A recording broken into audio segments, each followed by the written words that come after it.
Alright, so I'm gonna show you how I made this sound.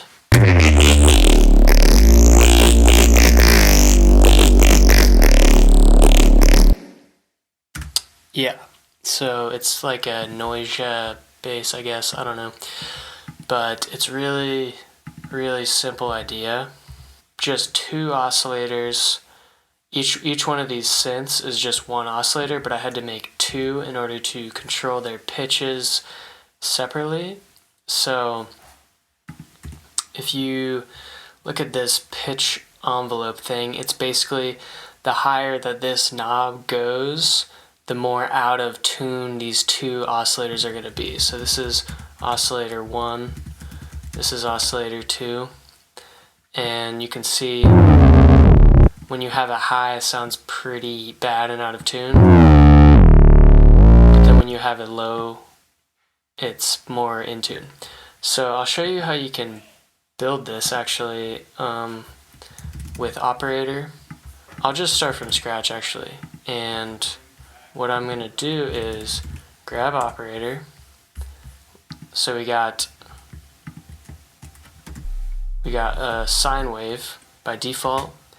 I'm going to group it, open that up, duplicate it, open up the macro knob, and map this pitch envelope here on both of them.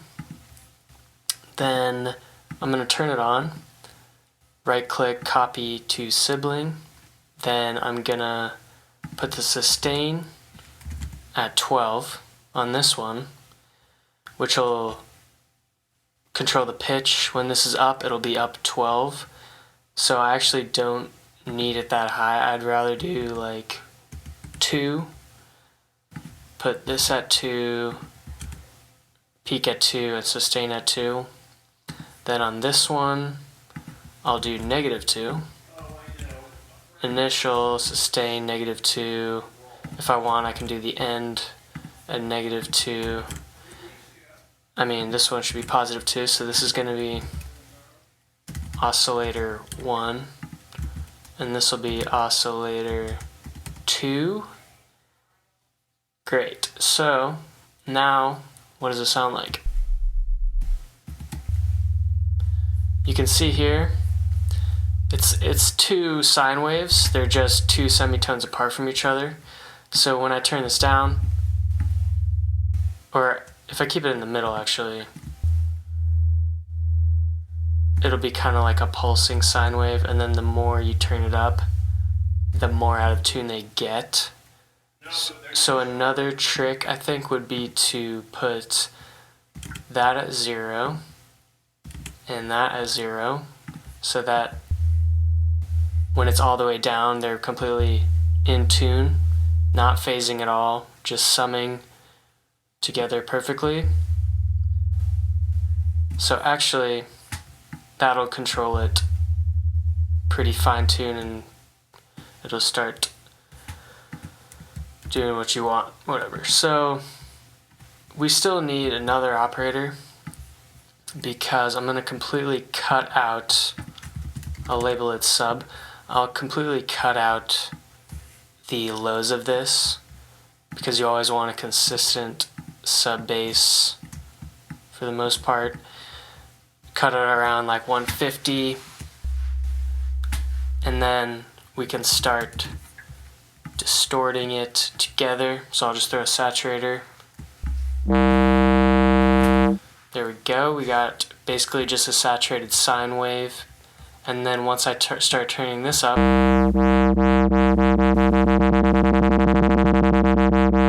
can control how much movement or whatever you get. What I also have going on is, instead of using sine waves, I have a square wave combination. So I'll just turn the release down and then the square up. For this I have a couple amps, so I'll just copy these over because they worked out. So without them and then with them, basically like multi-band compression because I have the gain so low. And then these knobs, like the EQ knobs, are not very high either. So also important is glide. So I'll turn that up, copy that to the other sibling, turn up the time, copy that to the other sibling, which is just copying that exactly to that operator, which is super nice and easy. I'll turn on to one voice just to be safe. I threw an Echo Boy and all these effects just for fun. And then we got a couple EQs, so I'll just copy them because it took me a little while to kind of dial in a good sound, but I'll just explain them that way. Here's the result.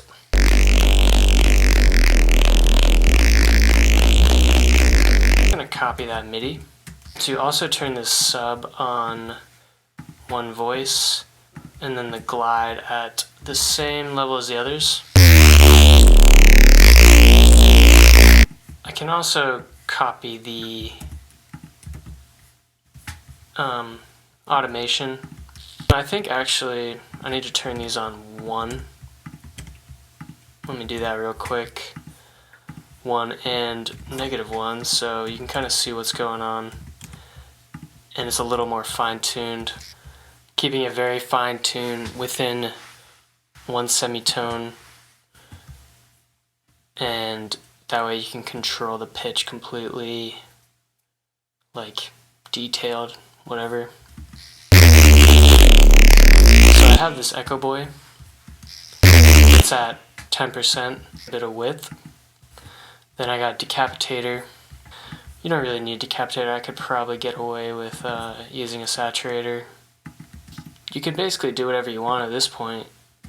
Once you just get this set up, which I can just give it to you in a project, so you don't even have to set it up. This notch filter, I use Filter Freak because it has a mix knob, cutting, bass, low mids. I think it just kind of emphasizes the sub bass and the highs when you cut out those mids bass. But Phase Mistress here,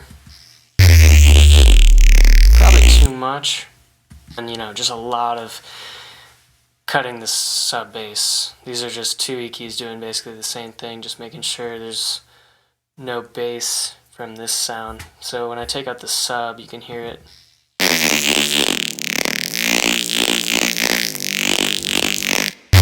That way the sub has tons of room and nothing competing with it from this other synth sound basically.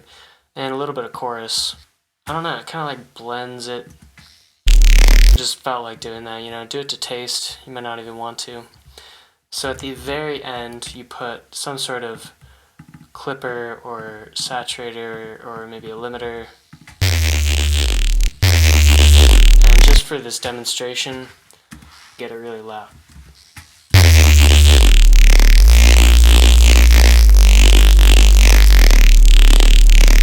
So, and that is basically that. I'll just save this project and then share it with you so you can use it yourself. And it's fun to play around with. I could just use my keyboard.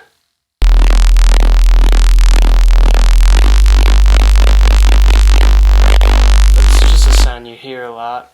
You can mess with using a saw wave. I'll turn this one on a saw wave also.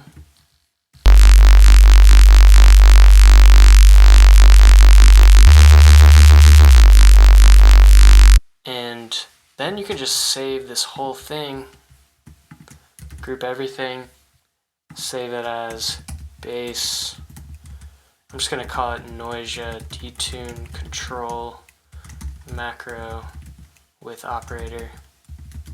And then you can just drag that into whatever project, create a little fill really quick. That's pretty much all I wanted to show you. Thanks for watching. Actually, I'm going to show you what this sounds like without this tube.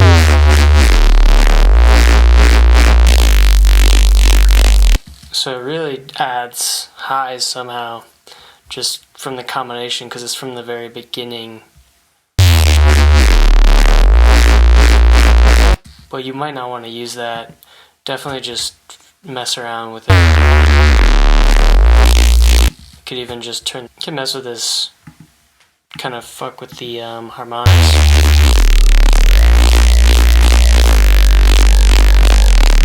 Kind of sounds like robotic almost.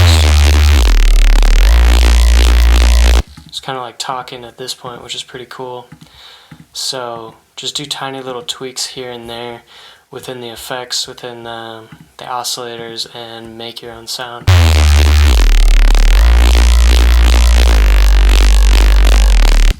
Yep, just wanted to add that.